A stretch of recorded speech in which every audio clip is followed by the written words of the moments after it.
जय हिंद बच्चों, मैं राम चौधरी स्वागत करता हूं आप सभी का हमारे यूट्यूब चैनल रुद्राक्ष फिजिक्स क्लासेस में। आज इस वीडियो में हम बात करने वाले हैं excitation of atom and ionization of atom के बारे में। हमने बोर्स एटॉमिक मॉडल में पढ़ा हुआ है पहले ही कि जब किसी भी इलेक्ट्रॉन को, नॉर्मली जो इलेक्ट्रॉन होते हैं वो क्या करते हैं, न्यूक्लियस के सराउंडिंग में जो ऑर्बिट्स होती हैं उन ऑर्बिट्स में रिवॉल्व करते हैं। बट जब किसी भी इलेक्ट्रॉन को एनर्जी मिलती है किसी भी एक्सटर्नल सोर्स से, तो वो इलेक्ट्रॉन उस एनर्जी को गेन करके हायर एनर्जी ऑर्बिट में यानी कि हायर एनर्जी लेवल में शिफ्ट हो जाते हैं। That state is called excited state और that is called the excitation of atom. Simply whenever any electron, revolving electron or orbiting electron will get energy from external source, then it will jump to the higher orbit or to the higher energy level. This is called the excitation of atom. तो अगर हम excitation of atom को define कर रहे हैं तो हम क्या कह सकते हैं, फिनोमेना या when electron gets energy and shifted to higher energy level from their ground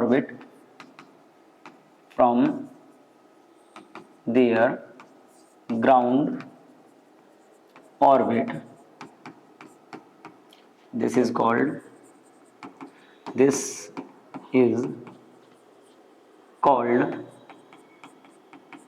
excitation of atom.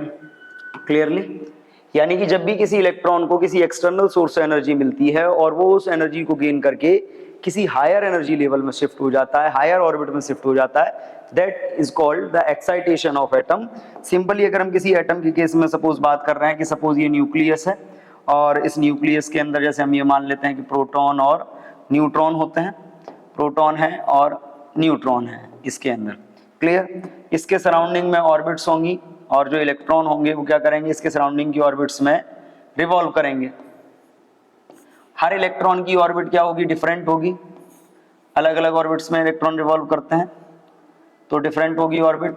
जैसे मान लीजिए ये ऑर्बिट्स हैं अलग अलग, और कोई भी इलेक्ट्रॉन, मान लीजिए किसी भी इलेक्ट्रॉन को जब एनर्जी मिलती है, यहाँ पे सपोज एक इलेक्ट्रॉन है जो इस एनर्जी लेवल में यहाँ पे रिवॉल्व कर रहा है, इसको किसी भी एक्सटर्नल सोर्स से मान लीजिए एनर्जी मिलती है, इसको एनर्जी मिलती है किसी भी एक्सटर्नल सोर्स से। जैसे ही इसको एनर्जी मिलेगी तो एनर्जी मिलने पे क्या होगा, it will jump to the higher orbit और द हायर एनर्जी लेवल। ये यहाँ से क्या करेगा, यहाँ से जंप करके इसमें पहुंच जाएगा या यहाँ से जंप करके इसमें पहुंच जाएगा, अपनी ऑर्बिट को छोड़ के किसी हायर ऑर्बिट में जंप कर जाएगा। तो this is called the excitation of atom. ये जो स्टेट है, इस स्टेट को हम बोलते हैं एक्साइटेशन ऑफ एटम। अब अगर हम हाइड्रोजन के ही केस में बात करें तो अब देखिए हाइड्रोजन एटम के केस में अगर हम बात करते हैं फॉर हाइड्रोजन, तो अब एक्साइटेशन होगा। मान लीजिए हाइड्रोजन में जो ग्राउंड ऑर्बिट होती है वो कौन सी होती है, ग्राउंड ऑर्बिट, यानी कि n इज इक्वल 1 होती है। अगर मान लीजिए ये इलेक्ट्रॉन जंप करता है, अगर इलेक्ट्रॉन किस में जंप करता है, if electron jumps from n is equal 1 to n is equal 2, ठीक है, n से 1 में जाता है, 1 से n इज इक्वल 2 में जाता है, तो इसको हम क्या बोलते हैं, this is called first excitation. ठीक है, अगर यही आपका इलेक्ट्रॉन n इज इक्वल 1 से n इज इक्वल 3 में जाता है तो इसको हम क्या बोलते हैं, सेकंड एक्साइटेशन। अब यहाँ पे देखिए, जब ये फर्स्ट एक्साइटेशन हुआ तो होगा क्या, एक्साइटेशन के लिए क्या चाहिए, एनर्जी चाहिए। एनर्जी कैसे मिलती है, जैसे हमने बोला एक्सटर्नल एनर्जी मिलेगी तभी ये जंप करेगा। तो यहाँ पे एक टॉपिक आपका ये भी आता है एक्साइटेशन ऑफ एटम में कि एक्साइटेशन एनर्जी क्या होगी। तो excitation energy means the minimum amount of energy that can excite any atom या that can move any electron from their ground orbit to any excited state, to the excited orbit और to the higher energy level. वो minimum energy जो किसी भी electron को उसकी ground state से excited state में ले जा सकती है, that minimum amount of energy is called excitation energy. तो अगर हम फर्स्ट एक्साइटेशन के लिए बात करें तो first excitation energy is equal क्या होगा, अगर हम यहाँ पे बात करते हैं एनर्जी, एनर्जी इज इक्वल क्या होगा, E इज इक्वल हो जाएगा आपका E2 minus E1। E2 minus E1 का मतलब the energy in the second orbit minus energy in the first orbit. Second orbit में हाइड्रोजन के में एनर्जी कितनी होती है, -3.4। फर्स्ट ऑर्बिट में कितनी होती है, फर्स्ट ऑर्बिट में होती है -13.6 इलेक्ट्रॉन वोल्ट। यानी कि यहाँ पे ये कितना आने वाला है, ये आने वाला है आपका +10.2 इलेक्ट्रॉन वोल्ट। तो ये आ गई इसकी फर्स्ट एक्साइटेशन एनर्जी। क्लियर। अब देखिए एटम एक्साइट होगा कहां से, एनर्जी कैसे मिलेगी, एनर्जी हम प्रोवाइड कराते हैं by the medium of potential. तो अगर हम यहीं पर एक्साइटेशन पोटेंशियल की बात करें तो एक्साइटेशन पोटेंशियल क्या होगा, एक्साइटेशन पोटेंशियल, एक्साइटेशन पोटेंशियल यानी कि जो V होगा इसका कितना हो जाएगा, V इज इक्वल होता है E by Q, E by Q, that means 10.2 electron volt upon E, यानी कि जो आपका ये पोटेंशियल आएगा वो कितना आएगा 10.2 वोल्ट। क्लियर। तो किसी भी एटम को या किसी भी एटम में इलेक्ट्रॉन को उसकी ग्राउंड ऑर्बिट से एक्साइटेड ऑर्बिट में ले जाने के लिए मिनिमम जितनी एनर्जी की रिक्वायरमेंट होती है, that amount of energy is called the excitation energy. ये तो हाइड्रोजन एटम का फर्स्ट एक्साइटेशन है, फर्स्ट एक्साइटेशन एनर्जी या फर्स्ट एक्साइटेशन पोटेंशियल है। इसी टाइप से अगर हम बात करें तो जैसे अगर हम ये मान लेते हैं कि ये मान लें कि अगर इलेक्ट्रॉन कहां से कहां jumps from, if electron jumps from n is equal 1 to n is equal 3, 1 से 3 में जा रहा है तो इसको क्या बोलेंगे, इसको हम बोलते हैं सेकेंड एक्साइटेशन। क्लियर। बड़ी क्लियर है। अगर जैसे हम इसमें बात कर रहे हैं तो इसमें एक्साइटेशन एनर्जी कितनी होगी, सेकेंड एक्साइटेशन एनर्जी जो हमारी होगी E इज इक्वल क्या होगा, E1 minus E3 minus E1। E3 कितना है, थर्ड ऑर्बिट में हमें मालूम है कितना होता है 1.51 माइनस, ये -1.51 होता है माइनस 13.6 इलेक्ट्रॉन वोल्ट। यानी कि इस हिसाब से अगर हम देखें तो सेकंड एक्साइटेशन एनर्जी हमारी कितनी आती है 12.09 इलेक्ट्रॉन वोल्ट। और इसी के बेसिस पर अगर हम एक्साइटेशन पोटेंशियल की बात करते हैं, एक्साइटेशन पोटेंशियल, तो देखो एक्साइटेशन पोटेंशियल इसी के बेस पे अगर हम फाइंड करेंगे तो इसके हिसाब से एक्साइटेशन पोटेंशियल जो हमारा आएगा वो आएगा 12.09 वोल्ट। तो प्रोसेस बड़ी क्लियर है, किसी भी इलेक्ट्रॉन को एनर्जी प्रोवाइड करा के उसको लोअर एनर्जी लेवल से हायर एनर्जी लेवल में शिफ्ट करने की प्रोसेस को हम बोलते हैं एक्साइटेशन। जिस एनर्जी पे ये होता है, जितनी एनर्जी उसको चाहिए इस प्रोसेस के लिए, that is called the excitation energy. और जिस पोटेंशियल को हम प्रोवाइड करा के इसका ऐसा करते हैं, that is called the excitation potential. Clear. अब अगर हम एक्साइटेशन की बात करें तो एक प्रोसेस और आती है जिसको हम बोलते हैं आयनाइजेशन। आयनाइजेशन क्या है, जैसे हम किसी भी एटम की बात कर रहे हैं, सपोज हमने एटम की बात की कि सपोज ये न्यूक्लियस है, इस न्यूक्लियस के अंदर आपके प्रोटॉन और न्यूट्रॉन है, प्रोटॉन और न्यूट्रॉन हमने मान लिए, इसके सराउंडिंग में ऑर्बिट्स हैं, सराउंडिंग में ऑर्बिट्स हैं। क्लियर। ऑर्बिट्स की अगर हम बात करें तो हम ये मानते हैं कि जो ऑर्बिट्स होती हैं वो इनफाइनाइट एनर्जी लेवल तक है, ऑर्बिट्स को हम एनर्जी लेवल बोलते हैं। और किसी भी एटम में कितने होते हैं, इनफाइनाइट एनर्जी लेवल होते हैं अप टू, ये जो आपका n जाएगा n, वो n अप टू कहां तक होगा, इनफाइनाइट एनर्जी लेवल तक हम इसको कंसीडर कर सकते हैं। अगर हम किसी भी इलेक्ट्रॉन की बात करें तो जैसे हमने एक्साइटेशन एनर्जी के लिए बात की, तो एक्साइटेशन एनर्जी में हमने क्या पढ़ा, फर्स्ट में हमारी एक्साइटेशन एनर्जी थी 10.2 electron volt, second excitation energy हमारी कितनी आई, दैट इज 12.09 इलेक्ट्रॉन वोल्ट। इसी टाइप से अगर हम इलेक्ट्रॉन को हायर ऑर्बिटल शिफ्ट करेंगे, थर्ड की जगह फोर्थ में, फोर्थ की जगह फिफ्थ में, या और भी हायर ऑर्बिटल शिफ्ट करेंगे तो हमको एनर्जी ज्यादा चाहिए। और धीरे धीरे क्या होगा, अगर हम एक लार्ज अमाउंट में एनर्जी इसको प्रोवाइड करा दें तो जो इलेक्ट्रॉन है, जो ग्राउंड स्टेट का इलेक्ट्रॉन है, वो कहां होगा, वो इनफाइनाइट एनर्जी लेवल पे पहुंच जाएगा और इनफाइनाइट एनर्जी लेवल पे अगर बात करते हो तो इस लेवल में जो एनर्जी होती है वो कितनी होती है, जीरो। इनफाइनाइट एनर्जी लेवल में पहुंच जाएगी यानी कि उसकी ओवरऑल एनर्जी कितनी हो जाएगी, जीरो। तो आयनाइजेशन का मतलब होता है, आपने क्या केमिस्ट्री में भी पढ़ा है, कि किसी भी एटम से इलेक्ट्रॉन को बाहर निकालना। बाहर निकालने का मतलब है वो इनफाइनाइट एनर्जी लेवल्स को क्रॉस करके आएगा, इनफाइनाइट एनर्जी लेवल्स को क्रॉस करके आएगा। तो इस कंडीशन में हम बात करते हैं तो हम सिंपली बोल सकते हैं process of knocking out electron from atom by providing energy is called ionization.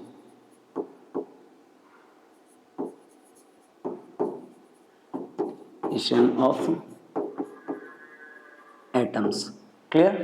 तो किसी भी एटम से इलेक्ट्रॉन को नॉकआउट का मतलब है बाहर निकालने की जो प्रोसेस होती है, that is called the ionization. अब देखिए, अगर हम आयनाइजेशन की बात करते हैं तो जैसे हम हाइड्रोजन की बात करें तो हाइड्रोजन में या किसी भी और एटम में अगर हम बात करते हैं तो सिंपली हम बोल सकते हैं shifting of electron from n is equal 1 to n is equal infinity।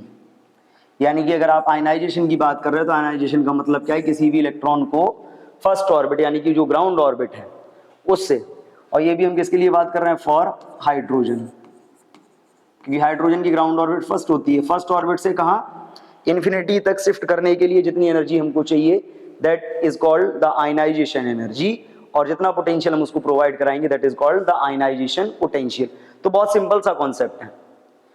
First orbit यानी कि ग्राउंड ऑर्बिट से इनफाइनाइट एनर्जी लेवल पे यानी कि एटम के बाहर तक पहुंचाने के लिए जितना जो प्रोसेस होता है दैट इज कॉल्ड आयनाइजेशन। जितनी एनर्जी इसके लिए चाहिए that is called ionization energy, और जितना पोटेंशियल हम इसके लिए अप्लाई करते हैं that is called ionization potential. Suppose ये है, इसको हमने एनर्जी प्रोवाइड कराई, और एनर्जी प्रोवाइड कराने पे क्या होगा, ये इलेक्ट्रॉन यहाँ से निकल के इनफाइनाइट एनर्जी लेवल में चला जाएगा या एटम से बाहर चला जाएगा, दिस इज कॉल्ड आयनाइजेशन। अब अगर हम यहाँ पे आयनाइजेशन की बात करते हैं तो इस प्रोसेस में एनर्जी कितनी कंज्यूम होगी।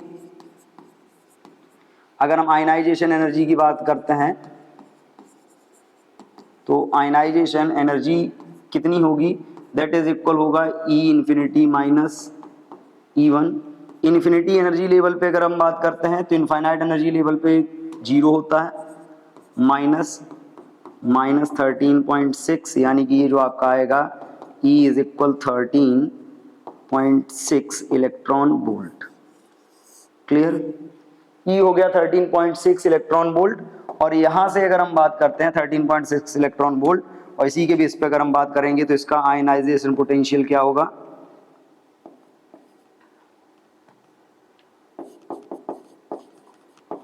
Ionization potential.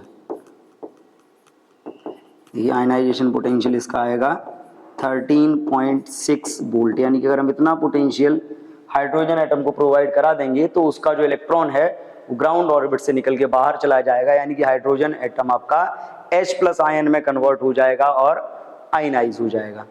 क्लियर है? तो ये सारे के सारे कॉन्सेप्ट हमने स्टडी किए हैं बोर्स एटॉमिक मॉडल के बेस पे। कुछ कॉन्सेप्ट हैं बोर्स एटॉमिक मॉडल के जिनके बारे में हम बात करते हैं और देखते हैं क्या है।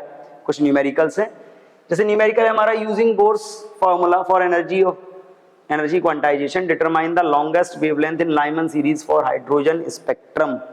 अब देखिए लॉन्गेस्ट वेवलेंथ क्या है, लॉन्गेस्ट वेवलेंथ इन लाइमन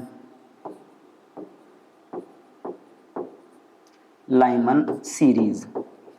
अब देखो लाइमन सीरीज के लिए Ni तो 1 होता है और NF कितना हो जाएगा 2, क्योंकि लॉन्गेस्ट के लिए हम आपको बता चुके हैं कि लॉन्गेस्ट में जो NF होता है वो Ni+1 होता है, तो यहाँ पे ये Ni+1 हो जाएगा। Ni+1 के हिसाब से अब अगर आप वेवलेंथ की बात करते हो तो 1/λ is equal R 1/1² - 1/2 2 square. Solve करेंगे तो 1 by lambda is equal 1.09 into 10 to the power 7 in bracket, ये हो जाएगा आपका एलसीएम आएगा 4 और ये आ जाएगा आपका 3/4। आप सॉल्व करोगे तो सॉल्व करने पे ये आएगा lambda is equal 4 into 10 to the power -7 by 3.27। Multiply करेंगे तो ये 3.27, डिवाइड करिएगा तो ये आएगा आपका 1.27 यानी कि 63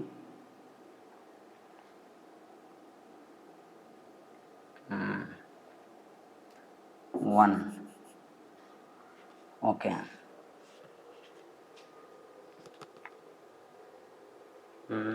3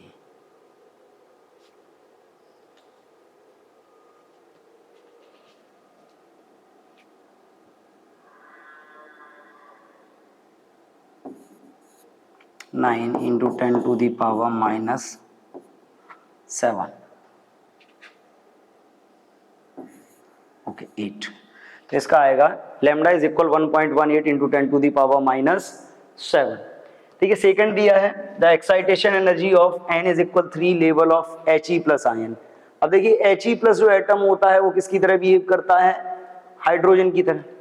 और जब ये हाइड्रोजन की तरह बिहेव करेगा तो क्या होगा, n इज इक्वल 3 पे ले जाना है तो सेकंड फर्स्ट वाले पार्ट का तो ये हो गया सॉल्यूशन, सेकंड वाले पार्ट का क्या होगा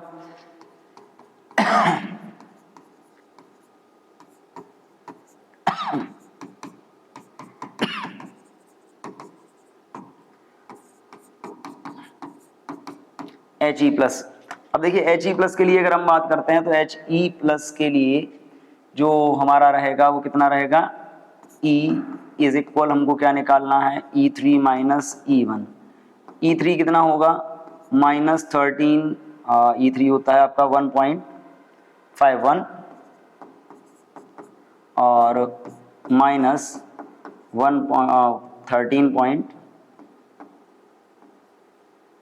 13.6 इसको आप करोगे तो ये आएगा E is equal 12.09 electron volt. Clear. ऐसे ही आपका थर्ड दिया है the ionization potential of ground state of Li++ atom. अब देखो Li++ भी किसकी तरह बिहेव करेगा, हाइड्रोजन की तरह। ये भी हाइड्रोजन की तरह बिहेव करेगा, तो जब ये हाइड्रोजन की तरह बिहेव करेगा तो आयनाइजेशन पोटेंशियल हमको मालूम है क्या होगा,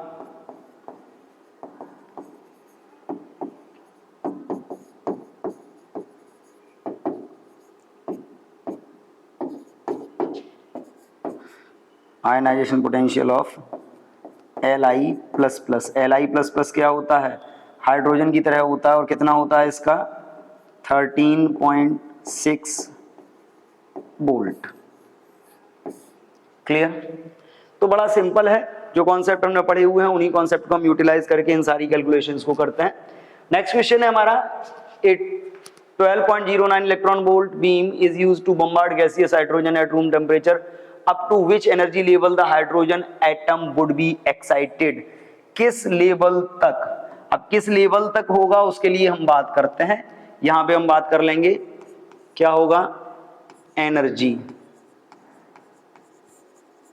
ऑफ एक्साइटेड इलेक्ट्रॉन कितनी होगी, -13.6 तो होती है, कितना और इसको मिला है 12.09, यानी कि ये मिला के आपका आएगा -1.51 इलेक्ट्रॉन वोल्ट। ठीक है, किस एनर्जी लेवल तक एक्साइट कर सकता है। Now we can use the formula, क्या फॉर्मूला हम यूज कर सकते हैं, n square is equal -13.6 by E।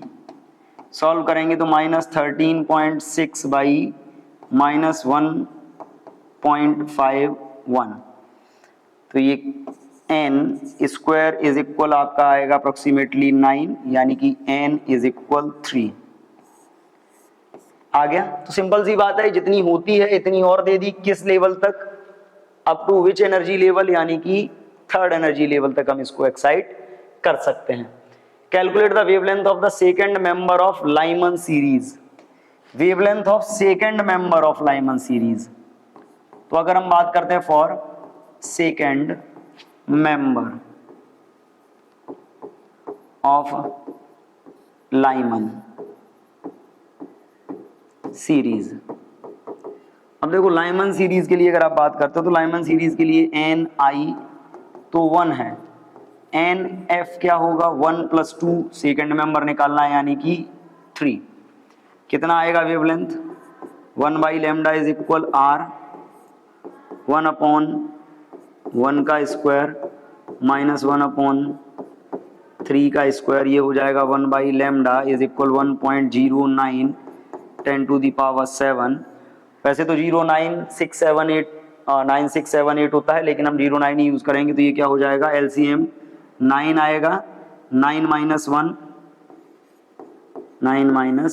1 8। तो अगर हम यहाँ पे बात करते हैं लैम्डा की, तो लैम्डा इज इक्वल क्या आएगा 9 × 10⁻⁷ डिवाइडेड बाई 8 का मल्टीप्लाई आप इसमें करेंगे तो 8.72।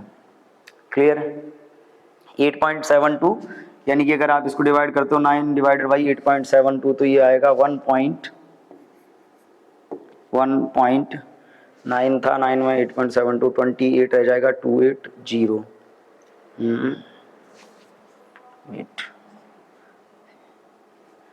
8.033 इंटू 10⁻⁷ मीटर। क्लियर, तो ये आ गया इसका वेवलेंथ।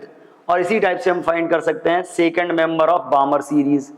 अगर हम बामर सीरीज के लिए बात करते हैं तो अब यहाँ पे वो भी देख लो, फॉर सेकंड मेंबर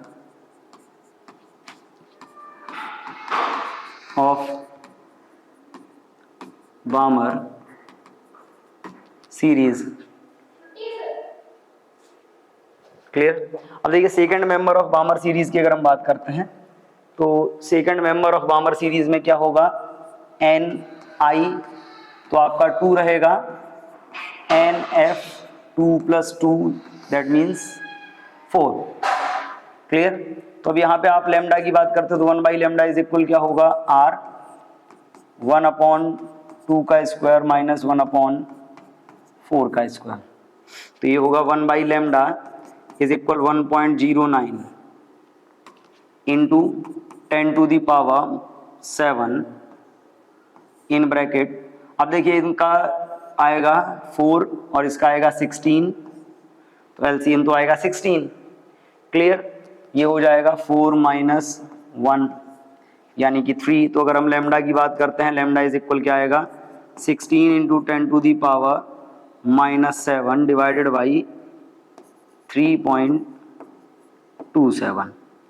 क्लियर, ये आएगा आपका लैम्डा इज इक्वल 4। क्लियर है, 4 अगर हम इसकी करते हैं तो 1600 डिवाइडेड बाई 327 4 आएगा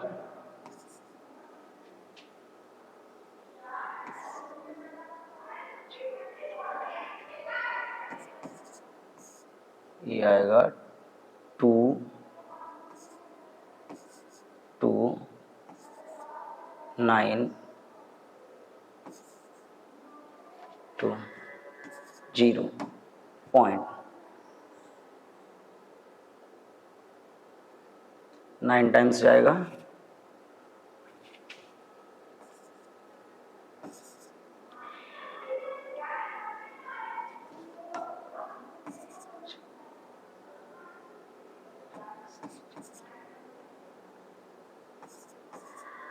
4.9 समथिंग आ जाएगा। Okay 4.89 into 10⁻⁷ metre.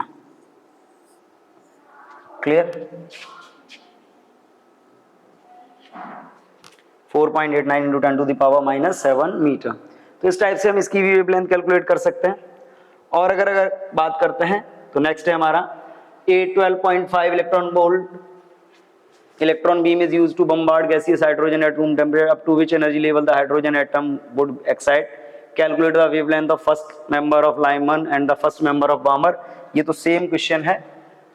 लास्ट है हमारा find the energy required to move an electron from the ground state to the first excited state of hydrogen atom. तो कितनी एनर्जी चाहिए इसके लिए अगर हम बात करते हैं तो यहाँ पे देखिए फर्स्ट वाले के लिए अगर हम एनर्जी की बात करें, ग्राउंड स्टेट से फर्स्ट एक्साइटेड स्टेट, तो ग्राउंड स्टेट से फर्स्ट एक्साइटेड स्टेट का मतलब है E2 माइनस E1 करना है।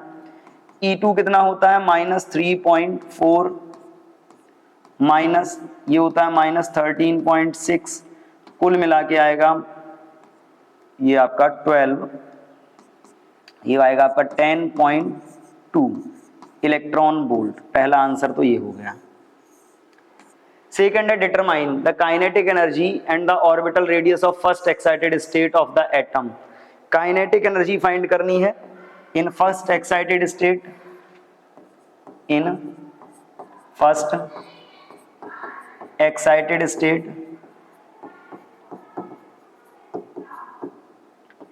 अब यहां पे देखो आपने बात की है रेडियस की, तो r इज डायरेक्टली प्रोपोर्शनल क्या होता है n square.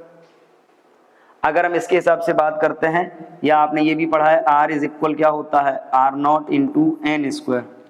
First excited state का मतलब है n इज इक्वल होना चाहिए 2, n इज इक्वल 2 होना चाहिए, तो रेडियस कितनी हो जाएगी, ऑर्बिटल रेडियस अगर हम डायरेक्टली कैलकुलेट करते हैं तो ऑर्बिटल रेडियस हो जाएगी r इज इक्वल 0.53 इंटू 2 का स्क्वायर यानी कि 4, तो r is equal 0.53 into 4, that means r is equal कितना होगा 2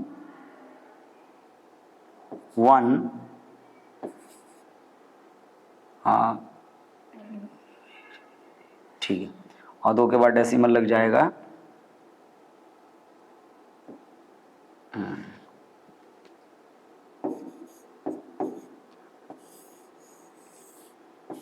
2.12 एंगस्ट्रॉम, 2.12 एंगस्ट्रॉम। क्लियर है। इसी में अगर हम काइनेटिक एनर्जी की बात कर लेते हैं तो देखो काइनेटिक एनर्जी इज इक्वल क्या होता है 1/2 into 1/4πε0 into Z E square by R. Value रख लेते हैं, कैलकुलेट करेंगे तो काइनेटिक एनर्जी 1/2 इंटू इसकी वैल्यू होती है 9 इंटू 10⁻9। जेड कितना है 1 हाइड्रोजन के लिए ई 1.6 इंटू 10⁻19 होल स्क्वायर, और आर मतलब 2.12 इंटू 10⁻10। क्लियर है। सॉल्व करेंगे तो ये आएगा आपका k is equal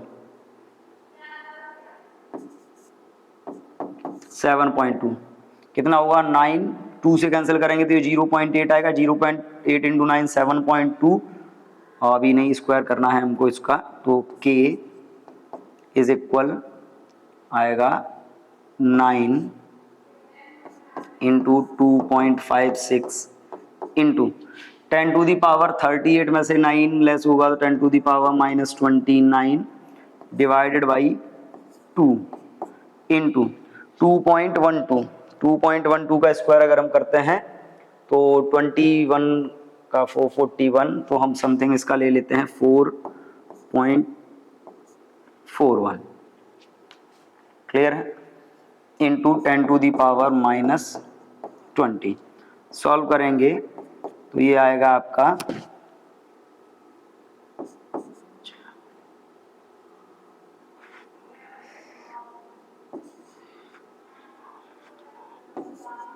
23.04 divided by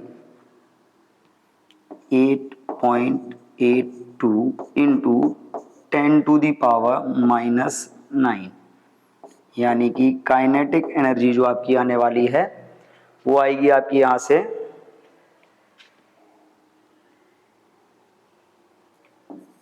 2.5 into 10⁻⁻9 joule. Clear. 2.5 into 10⁻⁻9 joule, ये काइनेटिक एनर्जी आ जाएगी। फिर तो बड़ी इजी ही कैलकुलेशन है। और अगर हम बात करें तो इन्हीं सारे टॉपिक्स के साथ ये चैप्टर हमारा कंप्लीट हो चुका है। अब मिलेंगे नेक्स्ट वीडियो में नेक्स्ट टॉपिक के साथ, तब तक के लिए थैंक यू एंड जय हिंद।